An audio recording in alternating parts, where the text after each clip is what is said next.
આજે આપણે બનાવીશું પુડલા રેસીપી। પુડલા બનાવવા માટે મેં એક વાસણની અંદર 2 વાટકી ચણાનું બેસન લીધેલું છે, 1 વાટકી દહીં ઉમેરી દીધું છે। હવે એની અંદર સ્વાદ પ્રમાણે મીઠું એડ કરીએ અને થોડુંક પાણી નાખી અને એને બરાબર મિક્સ કરી અને એનો ગોળ તૈયાર કરી લઈએ।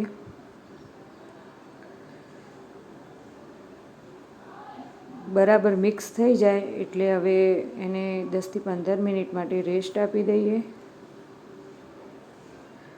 10 મિનિટ થઈ ગઈ છે એટલે આપણે એની અંદર એક ઝીણી સમારેલી ડુંગળી એડ કરીએ, એક ઝીણું સમારેલું ટામેટું, ઝીણા સમારેલા લીલા મરચાં તમે તમારા ટેસ્ટ પ્રમાણે લઈ શકો અને લીલા ધાણા એડ કરી લઈએ। હવે એમાં મસાલા, આપણા બેઝિક મસાલા જ મરચું, હળદર, ધાણા જીરું, થોડી હિંગ, થોડું સંચળ, થોડા તલ અને ખૂબ બધા અજમાને હાથથી મસળીની અંદર એડ કરી લઈએ અને એક ચટપટા ટેસ્ટ માટે થોડીક ખાંડ ઉમેરી લઈએ અને બરાબર એને મિક્સ કરી લઈએ। મિક્સ થઈ જાય એટલે 2 મિનિટનો રેસ્ટ આપીએ અને 2 મિનિટ થઈ ગઈ છે એટલે આપણે ખીરુંને બરાબર હલાવી લઈએ અને એક નોનસ્ટિક પેન ઉપર તેલ લગાવી અને એમાં આપણું ખીરું એડ કરી લઈએ।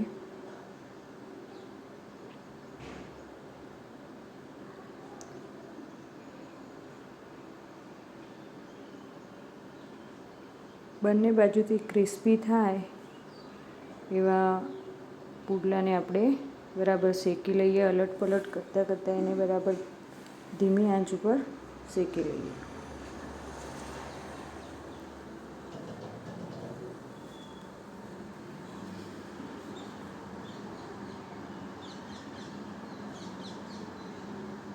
પુડલા તૈયાર છે એટલે એને ઉતારી દઈએ। આ રીતે આપણા બધા પુડલાને ઉતારી લઈએ।